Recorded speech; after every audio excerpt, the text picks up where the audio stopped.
এটি নিউজ দেখছেন। ইসলামী bank happening পয়েন্টের সাথে আছি আমি তাসফিয়া তামান্না। আজ আমরা কথা বলবো পোলট্রি শিল্প নিয়ে। কথা বলবো ডক্টর মাকসুদা বেগমের সঙ্গে, সহকারী অধ্যাপক, পোলট্রি বিজ্ঞান বিভাগ, শেরেবাংলা কৃষি বিশ্ববিদ্যালয়। আপনাকে স্বাগত আমাদের আয়োজনে। Thank you. আমি শুরুতেই একটু জানতে চাই, পোলট্রি আমরা তো খাদ্য তালিকার ক্ষেত্রে, প্রোটিনের ক্ষেত্রে আমরা ডিম এবং আমিষের ক্ষেত্রে মাংসের প্রতি সবথেকে বেশি আমরা নির্ভরশীল। প্রতিদিনে দিন দিন তো আমাদের প্রোডাকশন বাড়ছে, কিন্তু দামও সাথে সাথে বাড়ছে। এর কারণ কি? আসলে প্রোডাকশনের সাথে যে দামটা কমে আসবে এরকম কোনো কথা নাই।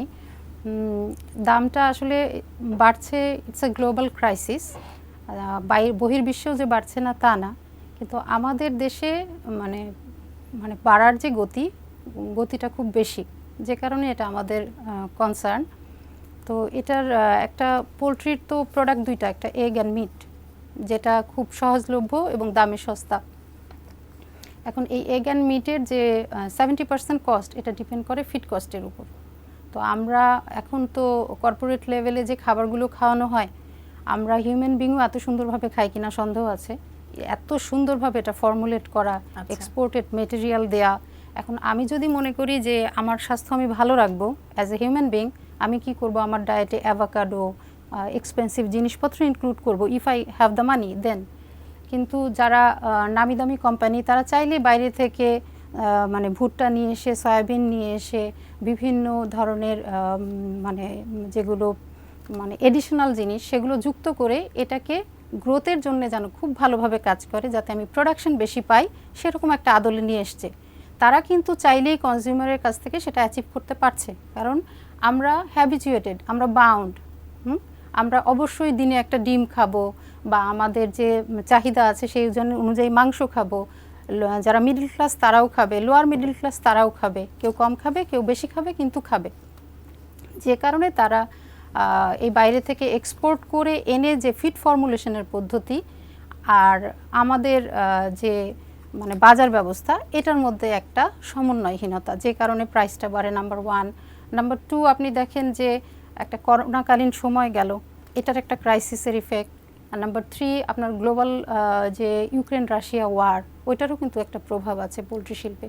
তবুও পোলট্রি শিল্পের এত সব বাধার পরিপ্রেক্ষিতেও পোলট্রি শিল্পের রিউমার, পোলট্রি শিল্পের ধরেন ডিজিজের আবির্ভাব, বা ব্যবস্থাপনার অভাব, বা স্ট্যান্ডার্ড কোনো প্রসিডিওর না থাকা, উৎপাদনের যে এসওপি, স্ট্যান্ডার্ড অপারেটিং প্রসিডিওর না থাকা, তারপরেও কিন্তু এই শিল্পটা বিগত 2 যুগে উৎপাদনের দিক থেকে যদি দেখেন, এটা 3 ধাপ বেশি। আমাদের হিউম্যান বিংও কিন্তু বাড়ছে, আমাদের উৎপাদনও কিন্তু বাড়ছে।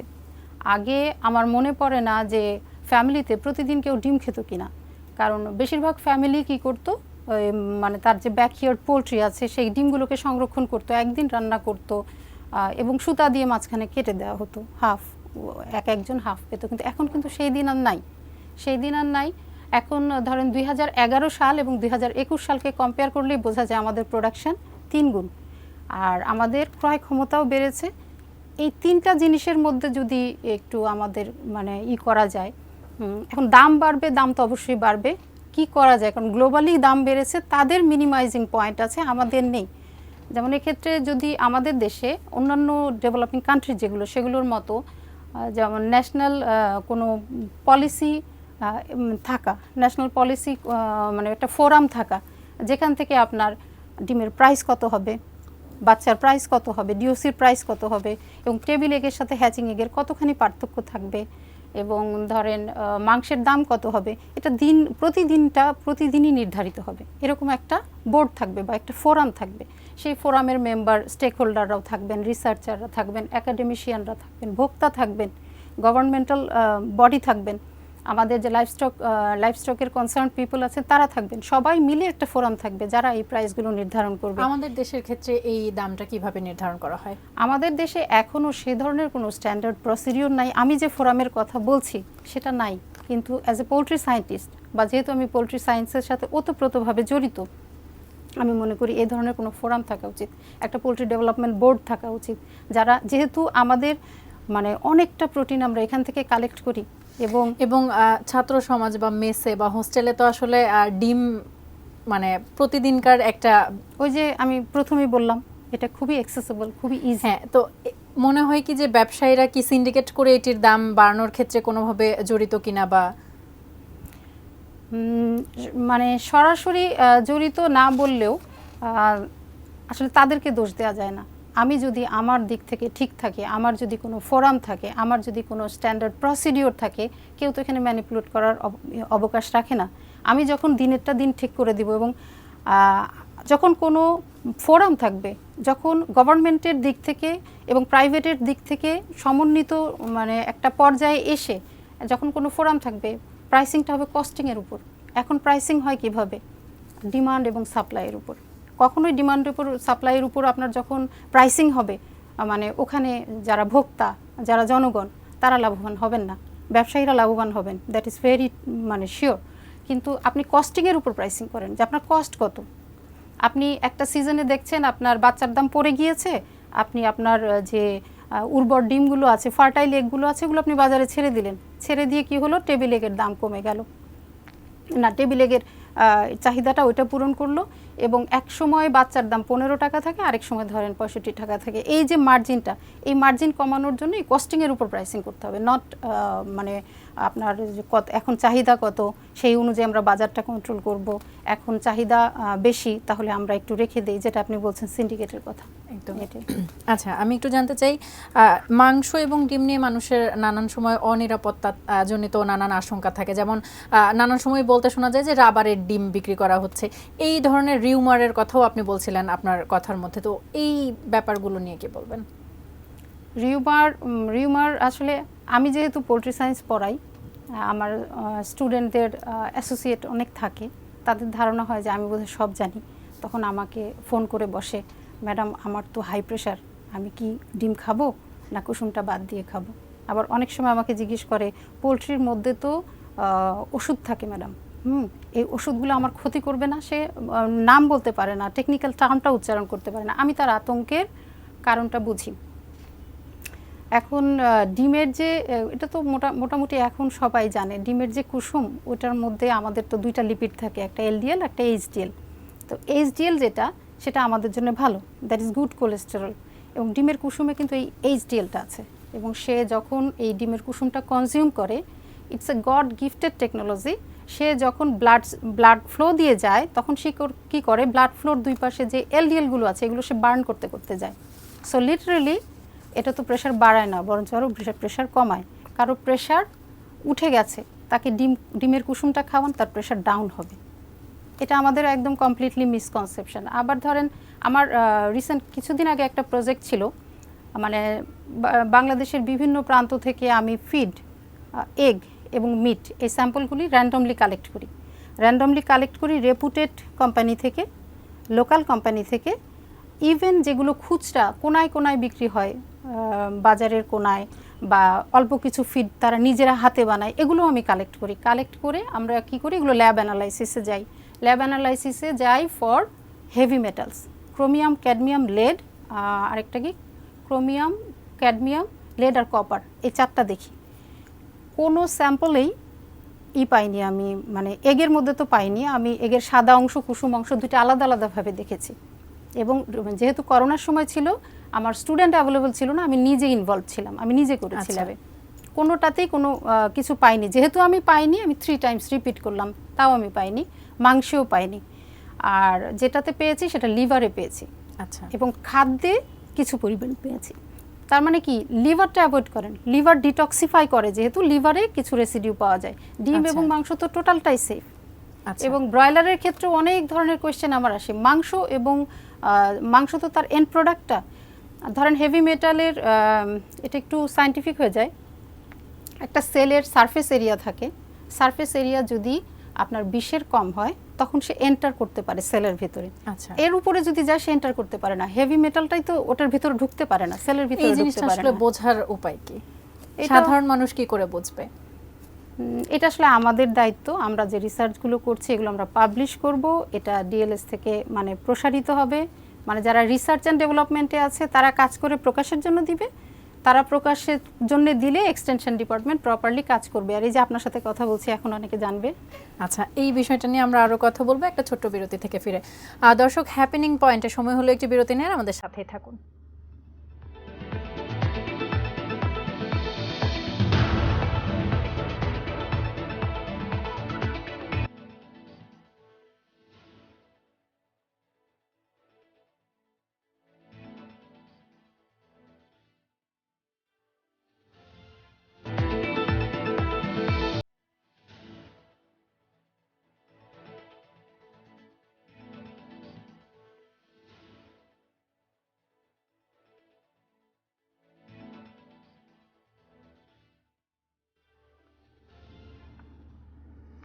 বিরতির পর আবারও স্বাগত হ্যাপেনিং পয়েন্টের সাথে থাকার জন্য ধন্যবাদ। কথা বলছিলাম পোলট্রি শিল্প নিয়ে, কথা বলছিলাম ডক্টর মাকসুদা বেগমের সঙ্গে, সহকারী অধ্যাপক, পোলট্রি বিজ্ঞান বিভাগ, শেরেবাংলা কৃষি বিশ্ববিদ্যালয়।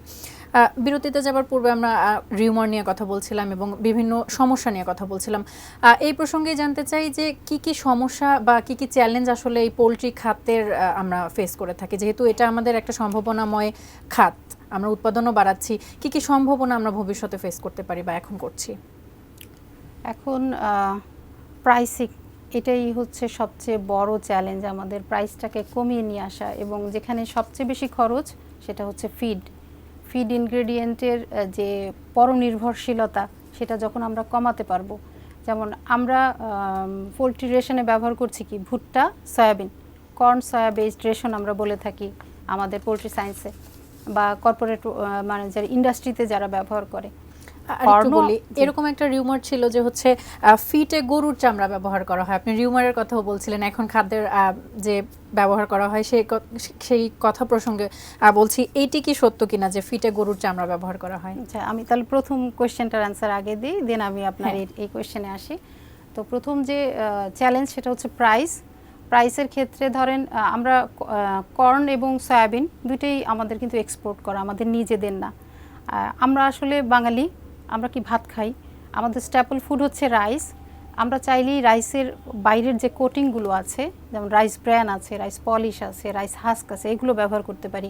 পোলট্রির ক্ষেত্রে হাস্ক ব্যবহার করা যায় না, কারণ পোলট্রির ফাইবার ডাইজেস্টিং অ্যাবিলিটি যেটা, তারা মনোগ্যাস্ট্রিক মানুষের মতো, তারা ফাইবার 5 থেকে 6% বেশি ডাইজেস্ট করতে পারে না, যে কারণে আমরা হাস্কটাকে অ্যাভয়েড করি।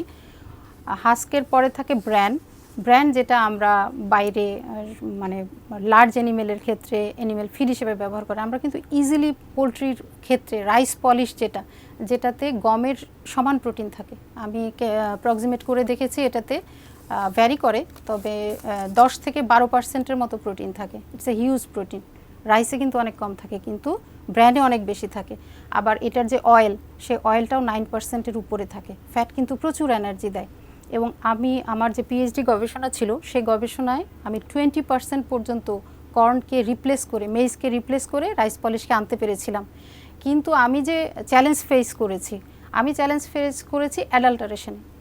কারণ আমি যে রাইস পলিশটা কালেক্ট করছি, রাইস পলিশটা আমি শুদ্ধ অবস্থায় বাজারে পাইনি। এটার মধ্যে বিভিন্ন ধরনের অ্যাডাল্টারেশন ছিল, হাস্ক মেশানো ছিল, বালু ছিল, বা যেখানে আমি ফিড মিল থেকে কালেক্ট করছি, রাইস মিল থেকে, সেখানে আমি সঠিকভাবে কালেক্ট করতে পারিনি।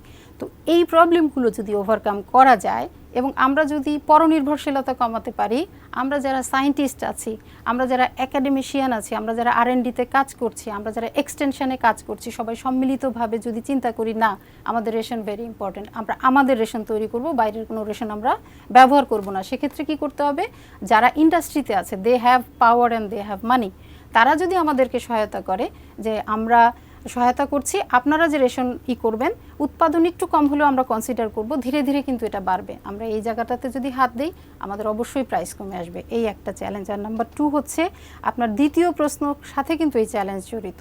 দেখেন আমাদের পোলট্রির সংখ্যা কত, আমাদের পোলট্রি ইন্ডাস্ট্রি হিউজ, এবং ওদের যে নাম্বার অফ বার্ড, ওদের যে নাম্বার অফ ফিড, মানে যে পরিমাণ ডেইলি প্রোডাকশন হয়, লেদার ইন্ডাস্ট্রিটা খুবই ছোট। এবং লেদার ইন্ডাস্ট্রির যে লেদারের পার্টটা খাওয়ানো হয়, ওটাকে ওরা স্প্লিট কাট বলে, মানে লেদারটাকে সাইজ করার জন্য আশেপাশে যে টুকরাগুলো কাটা পড়ছে সেগুলো তারা ব্যবহার করে। আচ্ছা, আর ওটাতে কি থাকে, ক্রোম 3 থাকে, এবং আমার একটা গবেষণাই ছিল আমি এখন কিন্তু লেদার পল্লীটা চলে গিয়েছে হেমায়েতপুরে, হাজারীবাগে আর নাই। আচ্ছা, আমি ওই হেমায়েতপুরে এবং হাজারীবাগে আশেপাশে যে পোলট্রি ফার্মগুলো আছে, বিশেষ করে যেগুলো স্মল অ্যামাউন্টে রেয়ার করে 500 থেকে 1000, তাদের কাছ থেকে স্যাম্পল কালেক্ট করেছি, তাদেরকে না জানিয়ে। যে এরা অনেক সময় করে কি, একটু দামটা করার জন্য, মিনিমাইজ করার জন্য মিশিয়ে দেয়, আর তাদের কাছে অ্যাভেলেবল ছোট ছোট জায়গা। এছাড়াও আমি একটা সার্ভে করেছি, তারা তাদের স্প্লিট অংশগুলো কোথায় বিক্রি করে, পোলট্রি ফিড যারা বানায় তাদের কাছে বিক্রি করে কিনা, কিন্তু তাদের অ্যান্সার ছিল নো। এবং আমি যে মাংস এবং ডিমটা করেছি, অ্যানালাইসিস করেছি, ফিড অ্যানালাইসিস করেছি, ফিজে তো হিউজ পরিমাণে ক্রোমিয়াম আমার পাওয়ার কথা, কিন্তু রেজাল্টে তা ছিল না। তো আমি বলতেই পারি যেগুলো আসলে যত না ব্যবহৃত হয় তার চেয়ে রিউমারটা বেশি, এটা আসলে আমাদের শিল্পকে অনেকখানি ধ্বংস করে। অনেকের ধারণা যে ফার্মের মুরগি খাওয়া ক্ষতিকর, অথবা ফার্মের মুরগির একটু রোগ ব্যাধি বেশি থাকে, এই ধরনের একটা কথাও শোনা যায়। এটি কি সত্য কিনা, বা খামারিদের জন্য তাহলে তো ফার্ম করাটা একটু রিস্কি হয়ে যায়? এখন ফার্মের মুরগি তো আসলে ব্রয়লার হচ্ছে একটা স্ট্রেইন হচ্ছে হাইব্রিডাইজেশনটা 5 থেকে 6 ধাপে করা হয়, এবং এমনভাবে এটাকে তৈরি করা হয়েছে যাতে 35 বা এরকম 6 সপ্তাহ পর্যন্ত সে সাস্টেইন করে। রোগ ব্যাধি বলতে ব্রয়লারের তো ধরেন ঠান্ডা লাগার যে প্রবণতা, এটা হচ্ছে নিউ ক্যাসেল ডিজিজ নামে একটা ডিজিজ, যেটার ভ্যাকসিন আমরা প্রথমেই দিয়ে দিই, এবং ভ্যাকসিনটা ঠিকমতো দিয়ে দিলে এবং ভ্যাকসিনটা যদি নষ্ট না থাকে এবং প্রপার নিয়মে দেওয়া হয়, প্রপার সময় দেওয়া হয়, তাহলে ব্রয়লারের কোনো রিস্কই থাকে না। আর যেটা প্রবলেম হয়, অনেকে করে কি, ইউটিউবে অনেক ভিডিও দেখে যে অমুক 2000 ব্রয়লার পেলে কোটিপতি, কিন্তু আসলে তো এভাবে হয় না। একটা বিজনেস প্ল্যান, 3 ইয়ার্সের প্ল্যান থাকে, ব্রেক ইভেন পয়েন্ট থাকে, আপনার কস্ট ওঠার একটা টাইম থাকে, তারপর আপনি লাভের মুখ দেখবেন। বা সার্টেন অ্যামাউন্ট অফ বার্ড না পারলে আপনার লাভও হবে না, বা বিজনেসটা সম্পর্কে জেনে বুঝে তারপর নামা। অনেক সময় অনেক হয় কি, যে পর্যাপ্ত পরিমাণ জ্ঞান অর্জন না করে বা কোনো ট্রেনিং না নিয়ে হঠাৎ করেই ব্যবসায় নেমে যান, এবং এই শিল্পের নামে একটু মানে কুৎসা রটায় আর কি, এরকম হয় অনেকটা। আমরা তো এমনিতেই আপনি বলছিলেন যে পোলট্রি এবং ডিম আমরা এখন আগের তুলনায় 3 গুণ বেশি উৎপাদন করছি। এই উৎপাদনটা আরও বেশি বৃদ্ধি করার জন্য আসলে খামারিদের কি কি বিষয়ে মাথায় রাখতে হবে, বা যারা ব্যবসায়ী ক্ষুদ্র উদ্যোক্তা তারা আসলে কি কি বিষয় মাথায় রেখে আগাবেন? আমাদের দেশের যে জনসংখ্যা, এটা ব্যবসায়ীদের জন্য একটা ব্লেজিং, এটা আমাদের দেশের ব্যবসায়ীদের জন্য একটা ব্লেজিং। ইউরোপিয়ান কান্ট্রিগুলো কিন্তু মুখিয়ে আছে কিভাবে আমাদের দেশে ঢোকা যায়। কারণ কি, আমাদের জনসংখ্যা এত বেশি যে যতগুলো জনসংখ্যা ততগুলো মুখ, তত রিকোয়ারমেন্ট, তত প্রোটিন খাবে। কারণ মানুষ যত দিন যাচ্ছে তাদের বাইং অ্যাবিলিটি বাড়ছে, তারা স্বাস্থ্য সচেতন হচ্ছে, ফুড সেফটি নিয়ে চিন্তা করছে, আর প্রোটিনের বিকল্প নাই। একটা মানুষের বডি ওয়েট যদি 70 হয়, তার 7 গ্রাম কিন্তু প্রোটিন, 70 কেজি হয় তাহলে 70 গ্রাম প্রোটিন লাগে। আপনার অন অ্যান অ্যাভারেজ একটা ডিম যদি 50 গ্রাম হয়, সেখান থেকে আপনি 6 গ্রাম প্রোটিন পাবেন। খুব সহজেই কিন্তু প্রোটিন ফিল আপ করা যায় মাংস থেকে, ডিম থেকে। তো আমি ভুলে গেছি, প্রশ্নটা কি ছিল? আমার প্রশ্নটা ছিল যে কি কি দিক বিবেচনা করে, কি কি দিক মাথায় রেখে আসলে খামারিরা উৎপাদন বাড়ানো যায়। তো উৎপাদন বাড়াতে হবে না, অটোমেটিক বাড়বে জনসংখ্যার কারণে। কারণ যত জনসংখ্যা বাড়বে, রিকোয়ারমেন্টগুলো ফুলফিল করতে হবে। আমাদের একটা প্ল্যান আছে, পার্সপেক্টিভ প্ল্যান অফ বাংলাদেশ 2041, সেইটা অনুযায়ী আমাদের যে কারেন্ট এখনকার অ্যাভেলেবিলিটি ডিএলএস অনুযায়ী, সেটা হচ্ছে 136 পার হেড পার ইয়ার। এইটা চলে যাবে 208 পার হেড পার ইয়ার 2041-এ। আবার ধরেন যে প্রজেকশনটা করা হয়েছে, সবাই যদি পর্যাপ্ত পরিমাণে মাংস খেতে চায়, আমরা কিন্তু খাদ্যে স্বয়ংসম্পূর্ণ, কিন্তু পুষ্টিগত দিক থেকে, সোর্স অফ নিউট্রিয়েন্ট থেকে আমরা এখনও হতে পারিনি। তো ওইখানে আপনার বোধহয় 39.5 কেজির মতো পার হেড আপনার কনজিউম করবে মাংস। সেটা কি এই থেকে ব্রয়লার থেকে পোলট্রি সোর্স থেকে। তো এটা অটোমেটিক বাড়বে। এই বাড়ার ক্ষেত্রে যে চ্যালেঞ্জগুলো আসবে, একটা প্রাইস, আরেকটা ফ্যাক্টর সবাই চিন্তা করেছে কিনা আমি জানি না, এটা আমার কনসার্ন। যখন এই সংখ্যাটা বাড়বে এবং এইটার যে গ্রোথ আপনার 80 থেকে এ পর্যন্ত, ওই গ্রোথই বলে যেটা সামনের দিকে আগাবে, একটা পোলট্রি সর্বনিম্ন পরিমাণ গ্যাস ইমিশন করে, সর্বনিম্ন পরিমাণ 0.57 পাউন্ডের মতো। সেখানে একটা গরু বা একটা লার্জ অ্যানিমেল 185 থেকে 271 পাউন্ড। আপনি কিন্তু কম্প্যারিজনটা বুঝতে পারছেন কতখানি।